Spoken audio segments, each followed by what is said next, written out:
vamos a escribir uno nuevo juntos. ¿Por qué? Porque esto no ha pasado hasta ahora. Es la primera vez que muere un evento y nace otra cosa. ¿Vale? Entonces, para empezar, tenemos el privilegio de escuchar a alguien que ha sido parte del origen de todo esto, de la agilidad, el Agile Manifesto.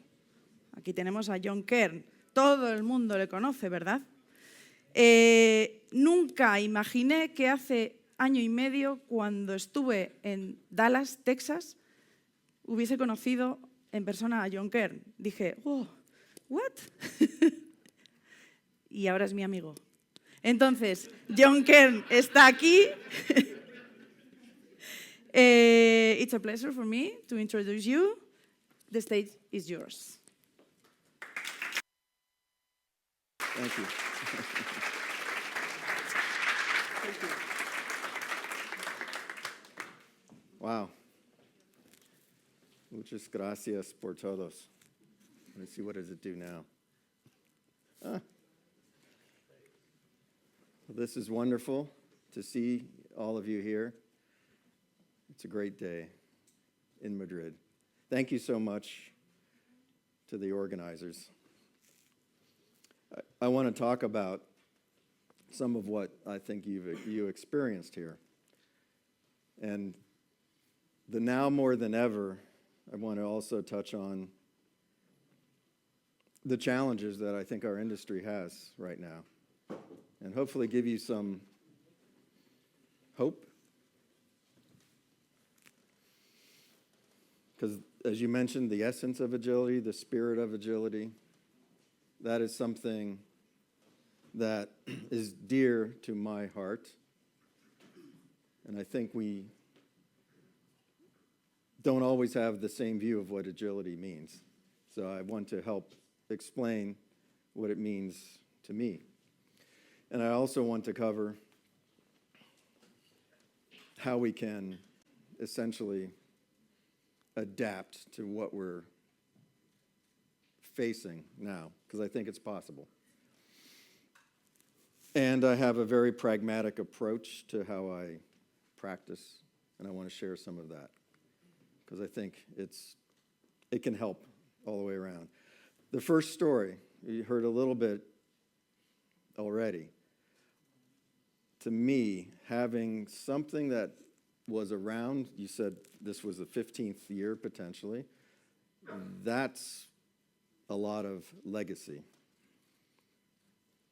And imagine the excitement probably when you became the president. Like, ooh, I met your colleague who has been working there. I see him.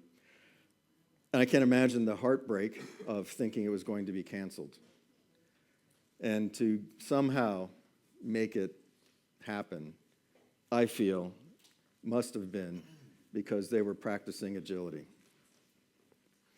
So for me, if you want to look no further than what the organizers faced and how they approached it, the story I tell myself is that it was because they were practicing the values in the Agile Manifesto.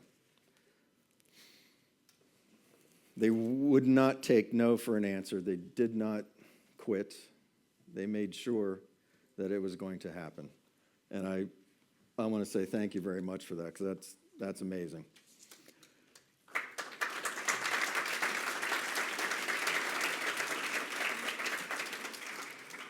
At least there's not a red. Is the red card good? I didn't think so. I don't think the translation was right, because you're holding up the red and it's saying it's good. I'm thinking, no. Red card is you're out, right? And I don't know, I'm American football. But this brings me to what is in the manifesto. We met at a pretty high altitude and we drank. And somehow we came up with something that we're still talking about almost 25 years later. What I think is kind of amazing, looking back, there's not a chance that any one of us thought that we would still be talking about this. I like to say that we almost didn't even publish it, because this was 2001, internet, what's that? Some stupid thing that people put movie reviews on, right? So for a lot of you youngsters who were not around when we were practicing back then, it's not a slam dunk that this became as popular as it is. The part at the top I want to point out is very humble. If you notice, it's in what you would call the active voice. It's not past tense, right? We didn't come down from the mountain, literally, with here's how it works. No, I'm still trying to figure it out, just so you know. It's one of the hardest things to practice and to be. So we had no idea anything like this would take off and be popular. But I love the fact that we were humble enough to put at the top that we're still uncovering better ways. Right? I mean, that is really powerful. And I also want to point, well, you can't see what's at the bottom. But it's the this over that phrase. So it's the fact that it's not that we don't I love process and I love tools, but it's better to rely on individuals and interactions. So the valuing the things on the left more than the things on the right is another sign of humility. And it's also what I might say the curse of the manifesto. The manifesto is something that if you understand it, you don't need it. And if you don't understand it, I don't know where you start either, other than reading it. There was a group I was talking to on Monday. Data analytics, kind of that sort of realm of work. Bunch of data engineers. So, show of hands. Who's read the manifesto? I'll do it here. Who's read the manifesto? At least the first page. Yeah. Bueno. In this group I met, no hands went up. Maybe one. I was like, okay, well, that's a homework assignment. But the actual values here, I think, are very pragmatic. If you're able to reflect a little bit on what do they mean. So for me, the individuals and interactions, I'm not going to say we put that one first, purposefully. I will say we did. The photographs are from me. My family calls me paparazzi. So yeah, all the photos you see are mine, and you can find more on my Flickr account. But yeah, here we have the beginnings of these words. And I'm a nut about wordsmithing, editing. It's a strange term, wordsmith. But it's like a blacksmith. I don't know, do those translate to Spanish? But being able to edit and make sure that the words are correct. We had all 17 agree to these words, which is, I don't think all 17 of us would agree to anything else. But it was amazing. And the real important part here, these three other bullets stem a lot from my Defense Department work and being confronted early on with heavyweight process, trying to find a better way to work. So I think the manifesto itself is a powerful document that will still be true 25 years from now. So the feeling that agility is dead, or when people bash agility, I would ask you to ask for details. Most of the time, people actually describe something that's not agile. And that's what they're complaining about. Like they might say things about some Scrum process that sucks. Well, it's not even mentioned in the manifesto. So, tell me what's not true about this today, right? I submit that what at HA and the other organizers were facing is something that think the U.S. military called VUCA. Strange word. Remember, I had to look it up. Something from the 90s. But it's when things are volatile, changing a lot, when they are uncertain, when they're complex, and I want to go over what does that mean when something's complex. It's so important to understand that. And ambiguous. That leads to you feel a pit in your stomach, your heart rate starts to go. Right? I'm sure you felt a lot of emotions when you first learned something was not going right. So this is what I think a lot of us are facing right now, and I want to dwell a little bit on what does this mean. How many are familiar with complexity theories or some weird stuff in that realm? But I think it's important to know for many reasons that you can't treat the things we do with a one-size-fits-all approach. You have to understand certain elements live in different parts of being known or being very uncertain. And the reason being is you cannot apply the same approach. Let's say, how many people do estimates in StoryPoint? Like, I don't, but that's good. I'm glad you do.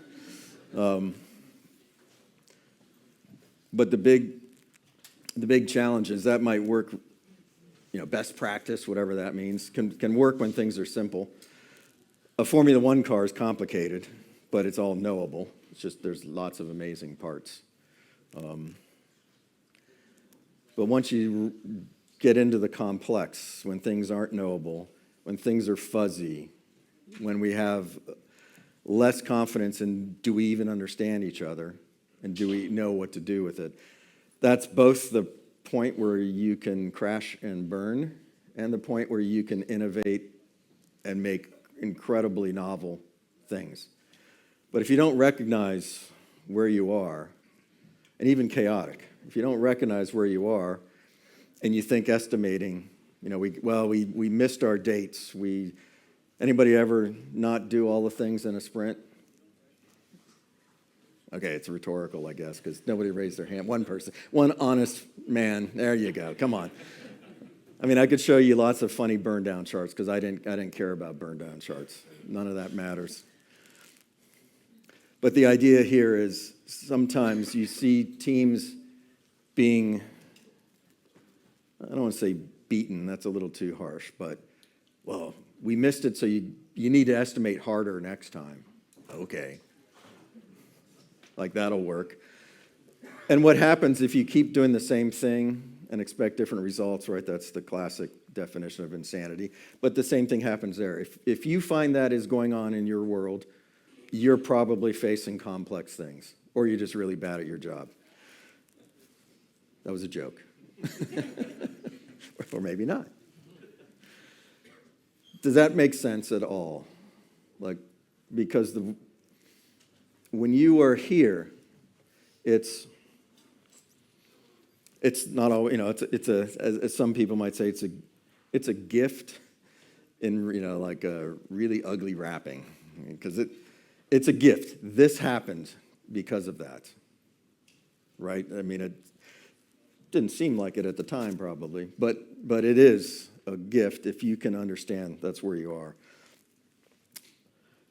What can happen if you apply the wrong things that work in simple or complicated to the complex is, especially people go over, like, I had so much fun trying to get stupid Grok Imagine to create a funny image. I think I tweeted it because I was like, oh, this is hilarious. Because I was asking forks and I tried to get it to show a fork, a different path, you going over the cliff, going over a waterfall. And at one point, one of the images had a fork, a 10-head water.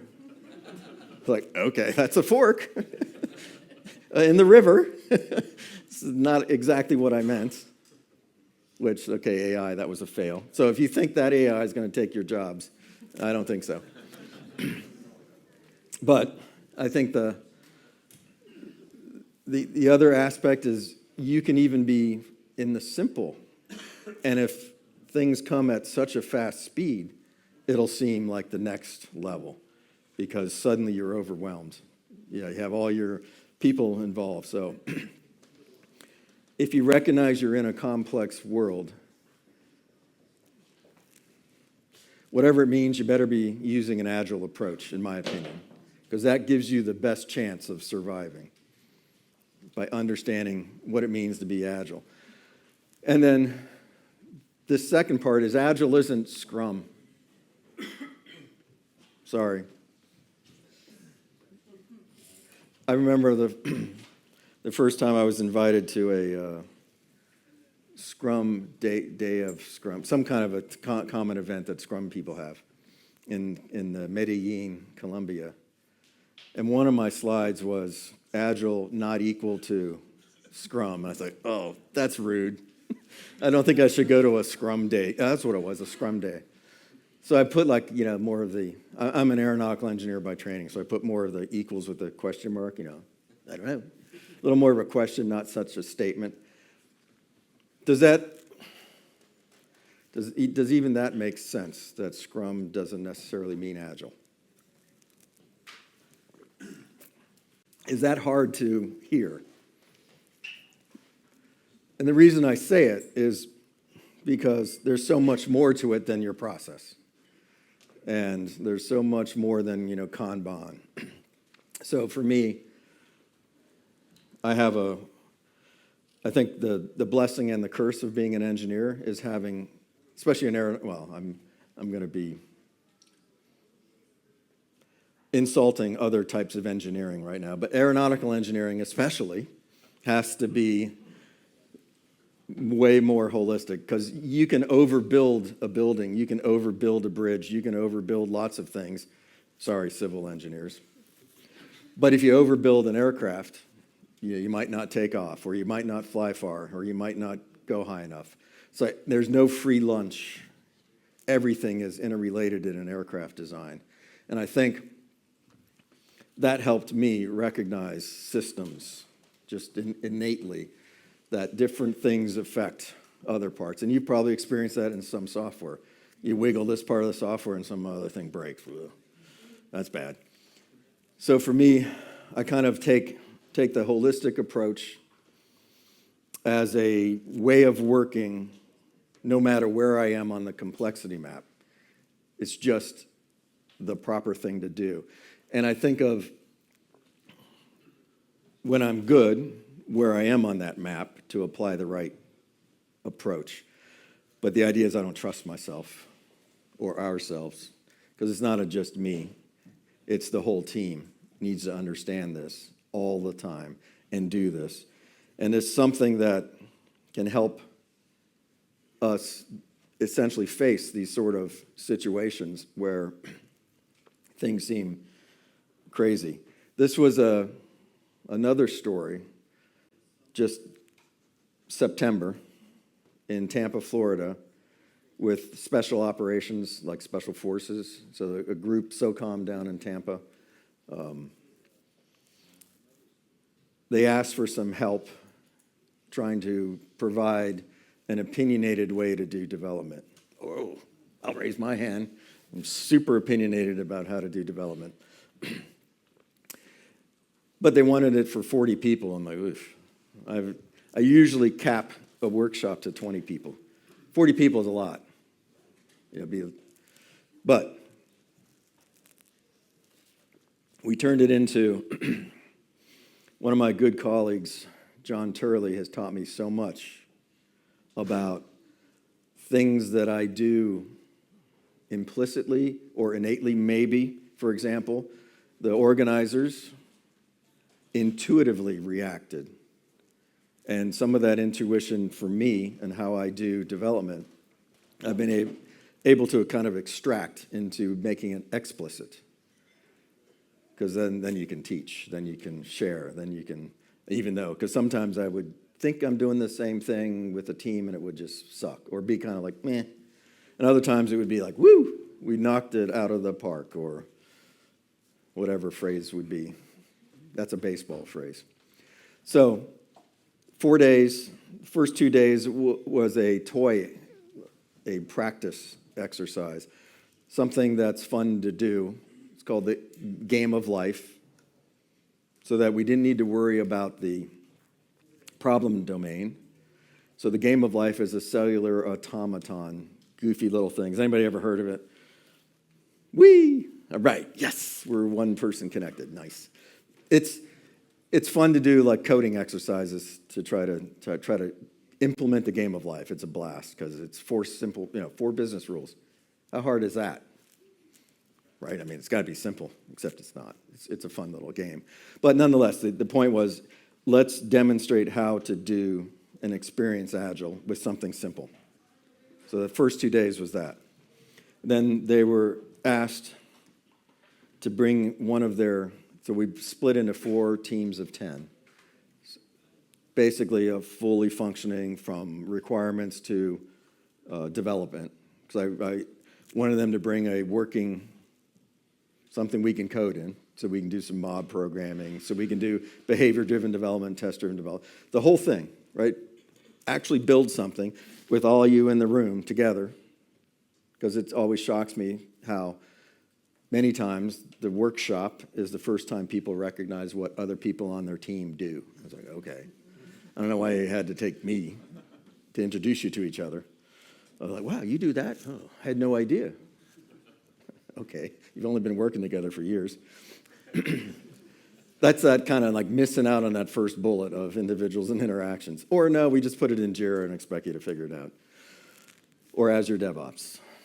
But, so we broke into teams, did the exercise. They brought a project from their world in to prove, because they're skeptical. I would be too, like, what do I know? Just some guy who thinks he's telling us how to do development. So it's healthy skepticism to wonder, will this work in our world? I don't know, let's find out. There's one woman, Olivia, who I love because I could just see her going, cycling from, I think I get it, to, oh no, I don't think it'll work, to eventually to, yes, this is awesome. So after we did their project, we got some feedback, okay, how'd that work? And crazy things like, wow, we did more yesterday on our project than we did in 7 weeks. Okay, pay me more. They didn't. It's fixed price. But, one woman goes, we did all these really stupid meetings about the UI. Hundreds of hours, just wasted. And I submit it's not uncommon for us to do what I would consider too much, too far in advance of the need, to too great of a depth. Like, who here writes big, or who here has ever experienced a large requirements document? Yeah, and who knows what large means? I remember one group I was working with. I thought they mentioned a 130-page requirements document, and I about fell off my treadmill. Because I stand up at work, so people who know me always see me walking, and then they get seasick. Look, he's moving. Who moves on Zoom? Nobody. But it was I thought it was from the customer, so I sort of like made a little bit of a joke about it. And it turns out, no, it was actually one of the people we were consulting with that she made it. But that's what I was fighting back in my Defense Department days. I was like, this is stupid. Like, why are we making such a huge, giant document so far in advance of really knowing what it is we're going to do? So this is the kind of thing that you can achieve from the techniques that I want to share. And just briefly, because I'm only here and I'm going to get the red card. But this is instead of me jumping right into how does this work, which might seem logical, it's more like, do you want these kind of end state, these goals? Because that's really what I try to gain. And we'll share these slides, but I appreciate you tweeting it out and saying how awesome the talk is. But my goal is to put smiles on the end user, the customer's face.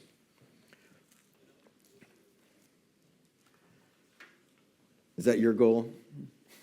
Or, because a lot of times, sometimes it seems like there's some weird internal goals that don't make sense, but we got to do it anyway.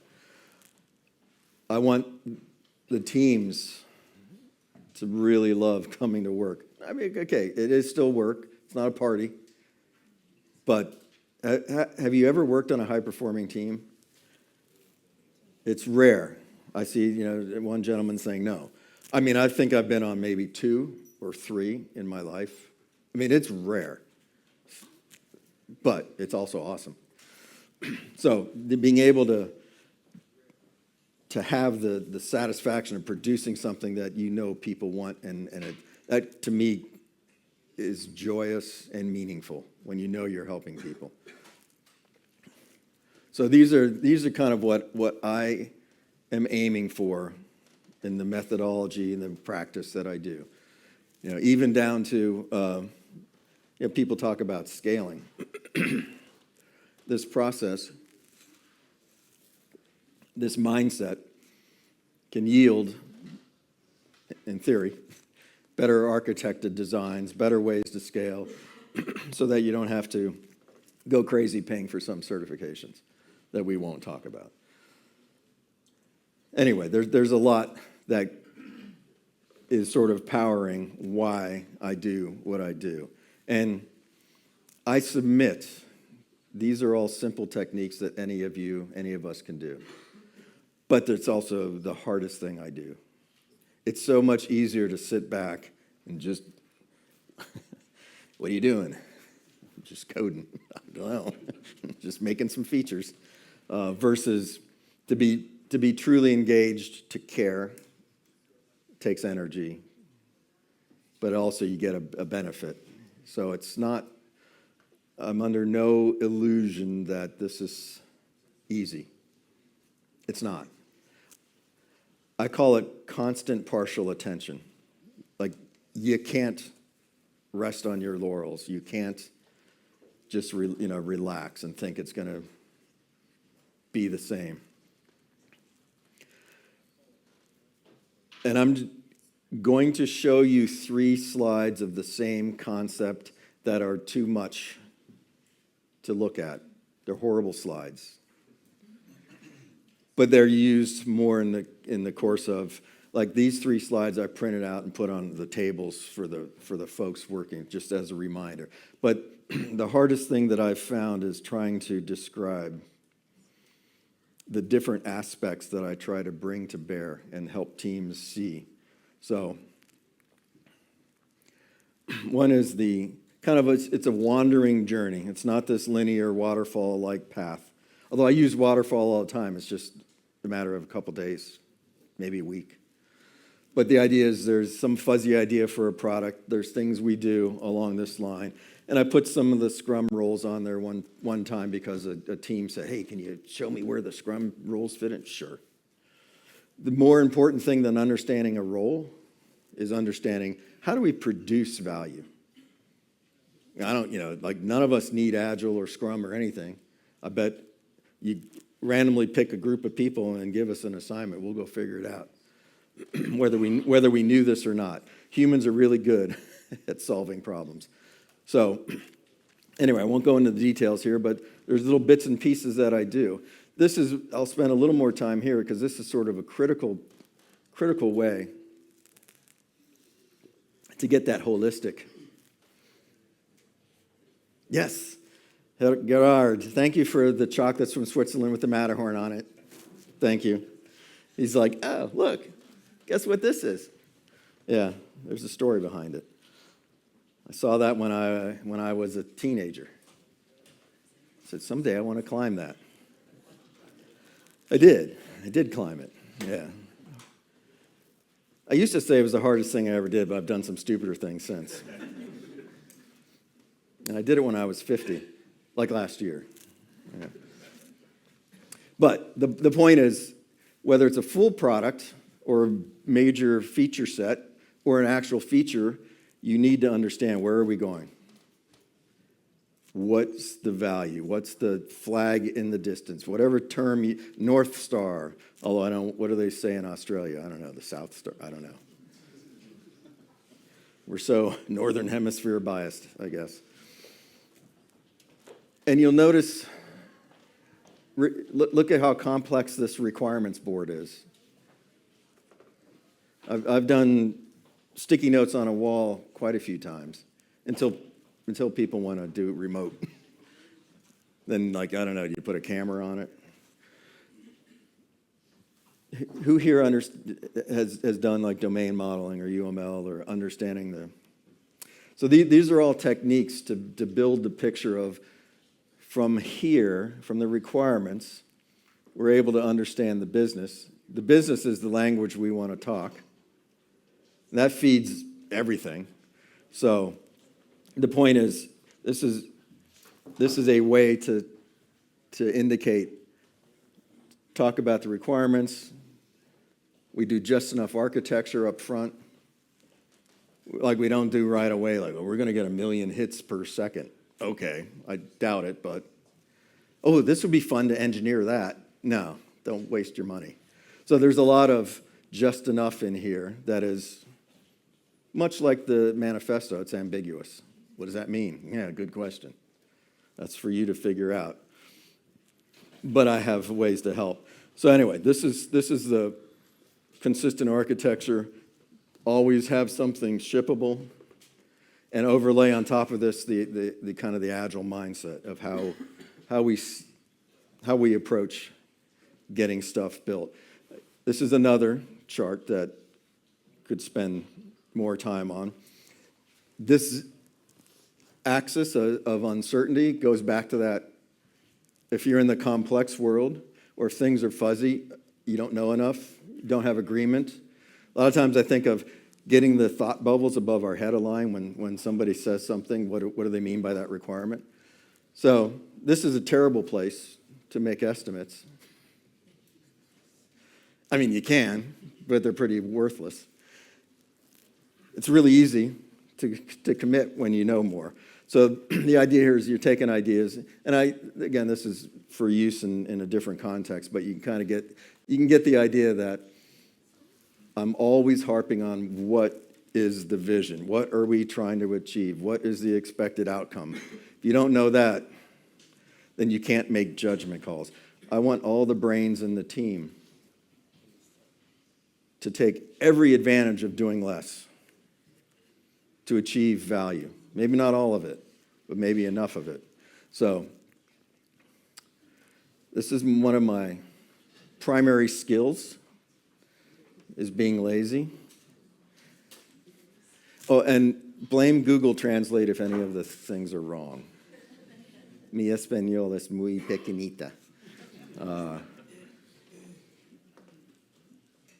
Sneaking up on the answer, it's a strange phrase, but my point is to do less than you think somebody wants. How many people do work that they then hand to somebody else? Did you ever ask them what they need, or if they want more or less? That's a fun thing to do.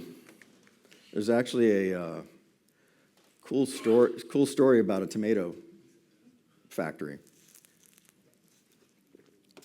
You can look it up. It has to do with the colleague letter of understanding. That an interesting way to say, I think I do this for you. What do you think? Oh, yeah, you do that, yeah. Well, I don't really need this. Like, oh, okay. And I would rather have that. Sneaking up on the answer means trying to understand that we don't know as much as we think we do, which is my second favorite thing is, I mean, I don't need to do this because I'm usually right, but another joke. You know. But being humble, treating things like a hypothesis, including what the customer asked for. The customers are not always right, but they have the right to have a request, but we shouldn't always just do it. So being humble goes across all of the things we're doing to help us recognize that maybe we don't know as much as we think we do about the requirement or about what the need is. So that goes back to be lazy, do less, because you can always add more. But if you do more, you can never get the time back, and you'll never know if you did too much. So it's really a crazy way to, like, if you get some of these things right, I feel like some of this is my superpower, being lazy. Minding the gap is all about making things small. The gap in time between taking an action and getting a response. Test-driven development, the gap in time is microseconds. Behavior-driven development, seconds. Building the whole app could be months, so has anybody here ever experienced producing something that wasn't quite right once it got in front of the users? Nah, right, yeah. I mean, I hear stories about it. But yeah, so part of the approach here is to be more holistic, more mindful, more present to understand what caused that. What could we have done differently? So I submit being really careful of the gap. So, by the way, where's Belen? This is one of our gemelas, mi hija gemela. And I paparazzi, I took the photo. But they did a Camino 500 miles, 535 miles. They did a big one. I only did the bare minimum to get to Compostela, yeah. But the key that I want to leave you with is take every opportunity. Business is, in my opinion, work is subsidized learning. As long as your boss isn't here. The point being, take every opportunity to try to experience agility, play around with it, learn.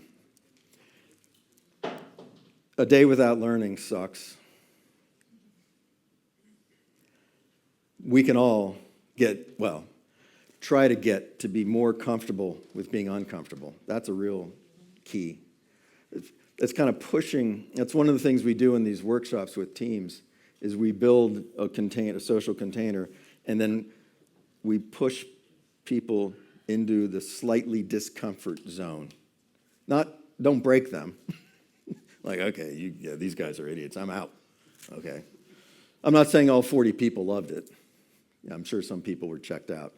But other people, are able to actually learn how to be uncomfortable. That's so important. And I submit, we are amazing beings. You are more capable. Agility isn't dead. AI is not going to take our jobs. I say, carry on today and have great opportunities to talk amongst yourselves, amongst us, amongst the speakers that are here. Because I think it's a day to be able to seize the moment and recognize the value that you have to bring to yourselves and your organizations. So thank you.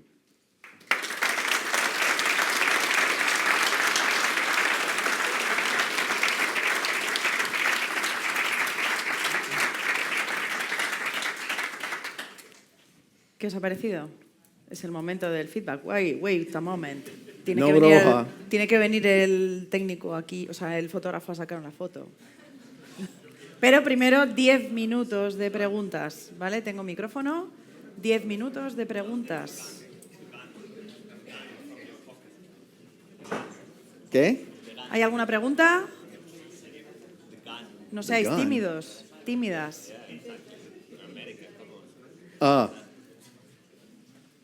Aquí está el micro. Tenéis que acercaros. De uno en uno, por favor. Todos tímidos. Yeah. Sí. De Any primero, questions? Here.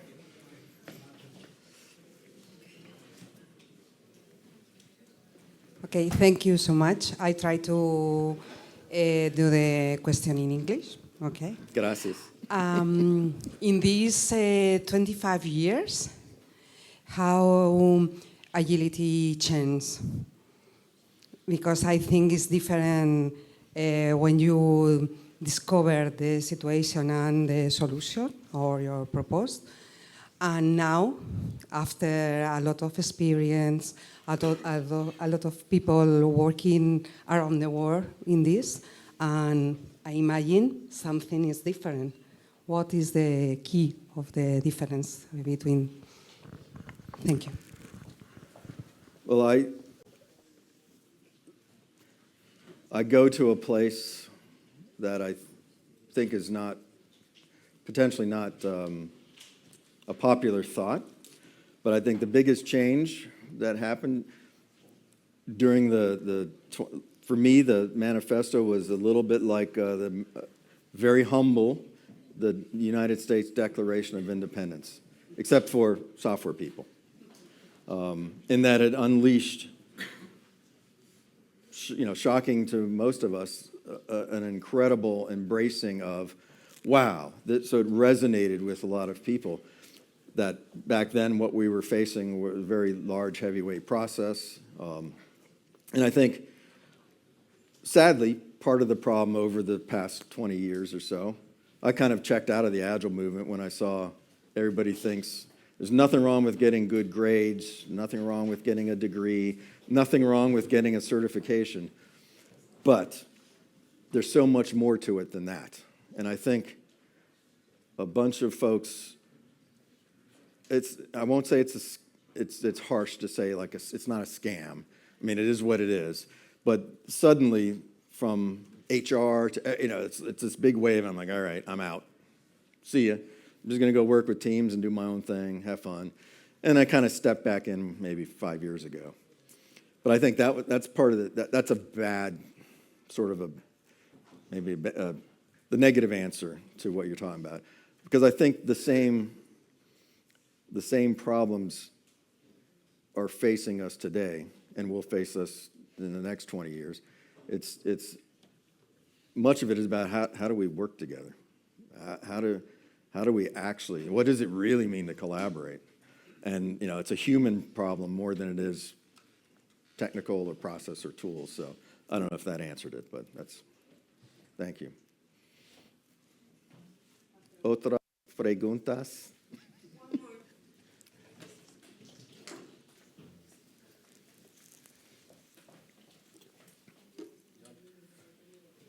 Try in English too. So nice to meet you, Ken. Mucho gusto. I'm a fan. So I have to ask.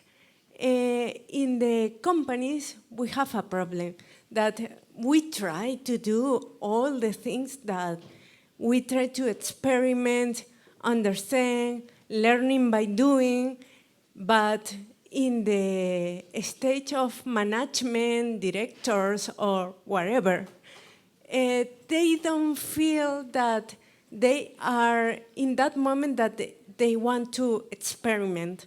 They want results, period. They need the response now or yesterday. So how we can translate this type of message that we are learning by doing, and you have to have the propose in your mind correctly and be open to understand that work is changing. A lot of fast is not that I don't want to give you the response now. It's that we have to learn, we have to try, we have to experiment, and we have to change. But it's difficult for them to understand, why don't you give me the results yesterday. Again. Yes. So has anybody experienced that at work? Nah, right? Nah. That's a great question. Great question / statement. Yeah, it is very difficult. So part of that comes down to being bold and courageous, to be able to take actions without permission. So I learned early on, at the age of 16, getting fired, that we're all expendable. So I got over the fear of doing things, because if you do things that, well, in my opinion, my experience, I always did things in the best interests of the company, including experimenting, trying different things. And part of it is also bringing those people, the leaders in, the management in, to have a better perspective of what we do. Because it is a balance. Like, we can't go off and just play, experiment forever. No, I get it. We are here to do a job that usually ends up getting money to then pay us to be here. So, right, both are valid perspectives. The balance. But so much of it is around helping, as I mentioned, even in this team of 4 teams of 10, essentially forced people to stay, whether they're, at the beginning we're talking about the requirements and things like that. And maybe the devs are sort of like, can't wait to start coding. And then when they're coding, the product people are like, wow, this is like crazy boring. Yeah. But being able to share perspectives, because they have, the business has a right to expect us to do things. But we also have an obligation to explain and share and help them see what it is we're doing. So most of it is about collaborating, talking, and being able to understand each other's perspectives. That's such an important skill. So, but interest, yes. Between both parts of the management director, C-level, wherever, and the people who is working in the... Yes, so you're just, in case it doesn't get picked up, yeah, you're saying create interest from the full vertical slice, from the CEO, so to speak, down to us in the trenches writing code and things. Yeah, it is important to be able to share, because so often I don't like the term software factory, because no, we're not making repetitive parts. Rather, a lot of it's knowledge work, but it's also, some of it is simple. So yeah, it's a real, I think the approach that talking about, keeping things small, that allows you to show as much progress as fast as possible. So that's part of the key, is you can gain trust by showing results.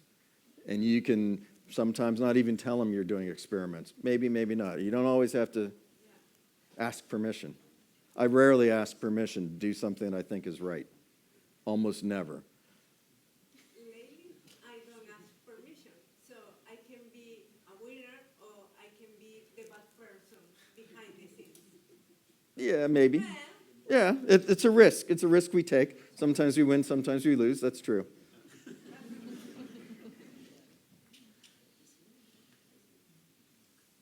Are we done? Yep.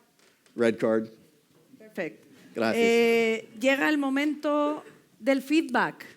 Preparad vuestras tarjetitas. Ángel, cuando puedas. ¿Qué os ha parecido la charla de Jon? ¿Ya estamos? A ver. Come on, more. Muy blanco. Very white. That's a lot of pressure. Thank you very much, Jon. Thank you. Thank you. Thank you. Gracias.